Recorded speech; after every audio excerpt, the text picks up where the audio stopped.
Hello, my name is Michael Losmers, and I am going to give a simplistic breakdown of applied behavior analysis, or better known as ABA.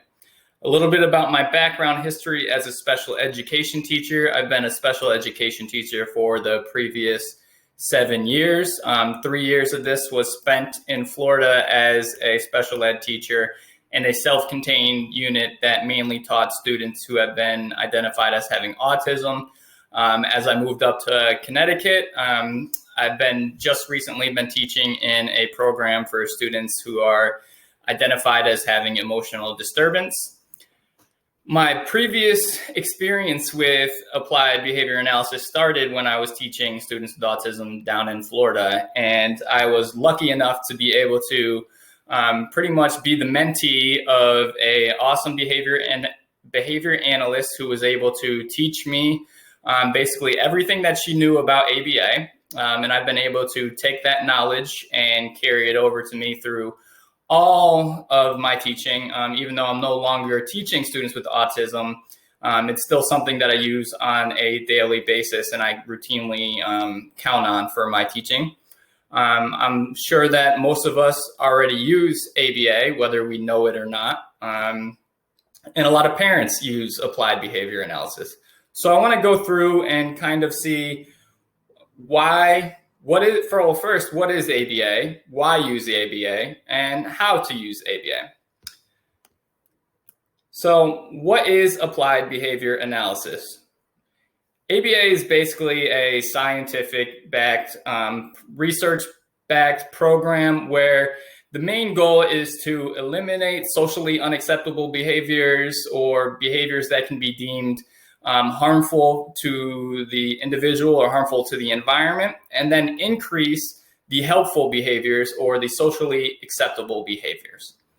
So why do we use it?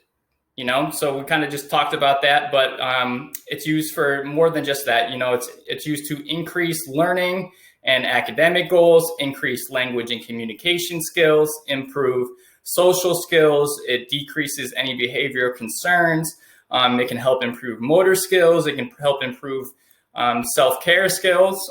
Some of my anecdotal evidence when I was teaching in Florida, I had a student who would not be able to go into a store such as Publix, which is a grocery store. He would have tantrums and meltdowns because he had some anxiety going into the store. Well, ABA was able to solve those issues. It basically changed his life and changed his parents' life, because simple things that a lot of people take for granted, such as bringing their child into a grocery store, wasn't possible. And because of ABA, it became possible. So how do you use ABA therapy? I'm going to give a little bit of a simplistic breakdown. I broke it down into 5 different steps. The first step, fairly simple. We want to identify the behavior that we're going to be working on. And again, this can be a behavior within which you want to shape. So maybe it's a behavior that's already brought or the student is already demonstrating, but you want to work on it and have the student demonstrate these skills more often. Maybe you would like to eliminate some kind of negative or harmful behavior, or just teach some kind of academic skill. Step 2, we're going to analyze the function of the behavior and identify the antecedents. I'll go in a little bit more in depth on what that is. How do you identify functions of behaviors? What are antecedents? How do you identify antecedents? But after you do that, you can move on to step 3. Step 3, you want to plan the program. So what is the program going to look like? How are we going to incorporate ABA now that we know what we're working for? And we know the students' behaviors. Step 4, after you plan the program, you're going to go ahead and implement the program. And while you're implementing the program, the key component of ABA is data. So we want to monitor the data. Every single trial that is run with the child, you're supposed to be taking data on that to get the most accurate representation of whether or not the program is working or the program is not working. And that would leave us to step 5, where we're going to go ahead and analyze that data and determine, should we continue with the program? Is it working? Or should we move on to another program? So step 1, Again, we already briefly touched on this. We're going to be targeting a specific skill or behavior that we want the child to learn upon. Some more examples include social skills, communication skills, play skills, increasing or decreasing behaviors, and again, academics. Step 2, analyzing the behavior. So typically behaviors will follow a linear process. Okay, so there's going to be an antecedent into a behavior. An antecedent is what is happening right before the behavior. It can be verbal, it can be physical, it can be coming from a person, it can be coming from an environment. After the antecedent becomes the behavior. So the behavior is how does the child respond directly after the antecedent is introduced. And then finally, a consequence. We mainly think of consequences as negative things, but in ABA, the term consequence is mainly used for basically what happens directly after the behavior. Is the behavior, positively reinforced and the child's reinforced for that specific behavior, or is there a negative consequence? So understanding the process of this behavior helps us understand the function of behavior. So still on step 2, we want to analyze the behavior. And another way that we can analyze the behavior, if need be, and understanding the function of this behavior, basically why is the child behaving in a certain way, is by conducting a functional behavior assessment. A functional behavior assessment is typically administered by behavior analysts or teachers. And there's 4 main behaviors that we would be looking for. These 4 behaviors can be escape-based. So is the child behaving in a certain way to escape a demand because they don't want to work on some kind of thing? 2 would be attention. Does the child behave in a certain way to receive attention? That attention can be negative or positive. A lot of the times attention is just attention and it's received positively by the child. 3 would be access. This is, does the child behave in a certain way because they want to access an item? And then tangible means perceptible by touch. So it's more physical. So that is also some of the things we'll see with students who have autism where they're rocking back and forth. We move on to step 3. So after we have analyzed the behavior, we're going to go ahead and plan the program. So with planning the program, we're going to target the behavior.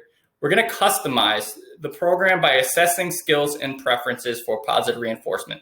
So, we want to assess where the child is at this skill. We want to start small. We never want to jump right to the end. ABA can be a slow process. It works, but sometimes you need to be patient with the process, right? And then it's really important to find the preferences of the child. It's important to find how you're going to reward the child. What is reinforcing for the child, right? So sometimes you can run a preference checklist for children. Break down the teaching skills step by step. So again, this is what I talked about. We're going to start small and increase the goal difficulty as the child progresses. And again, while planning, how are you going to plan to track the data? Because data needs to be tracked at every trial that is run for the child. Step 4, we are going to go ahead and implement the program now and monitor our data. Positive reinforcement can be the most impactful part of ABA. Every time the child performs the correct behavior, the child is going to be shadowed with an abundance of positive reinforcement, and that positive reinforcement is going to come from the child's preferences. So maybe that's just praise and attention. Every time the child, if you're working on an academic goal like touch letter A and the child correctly touches letter A, you shower the child with attention and praise with a lot of enthusiasm. And then likewise, so for the same example, right, if the opposite behavior occurs, say the child touches letter B instead of letter A, planned ignoring, prompting, or redirection is implemented. So in that case, you have to know the child. Obviously, you want to run your trials with the least restrictive prompting and redirection as possible. Maybe you need to point, maybe you need to do some hand over hand, or maybe you just run the trial again. And then if the child gets it correct on the next one, again, shower with praise and positive reinforcement. Planned ignoring can come in, again, depending, just giving you some examples here. If the child is engaging in self-injurious behavior, say we have a student named John, and John is biting his hand at a certain time every day, maybe when we're going to lunch. Okay, so we're going to go ahead, find the function of that behavior. Why is John biting his hand? Is he biting his hand because he wants attention from the teachers or the paraprofessionals because they are running over to him and giving him that attention, but because he's hurting himself? Or is he escaping lunch? So that's where you would run your functional behavior analysis. If you determine he's escaping lunch, then you would introduce a program that would reward him every time he goes to lunch. Maybe you introduce a timer and he only has to stay on lunch for 5 minutes. He stays in lunch for 5 minutes. He earns some praise or positive reinforcement. You can introduce token economies and that sort of thing. However, now if he is biting himself for attention, this can be a tricky scenario because you don't want to just do some planned ignoring, because obviously the kid is injuring himself, is hurting himself. He's engaging in harmful behavior. So what do you do in that situation if he's doing it for attention? Again, depends on the child, depends on behavior.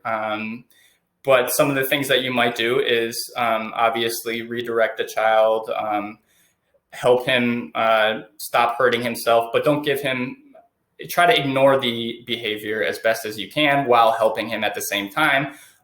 So you're not raising your voice and giving him that negative attention.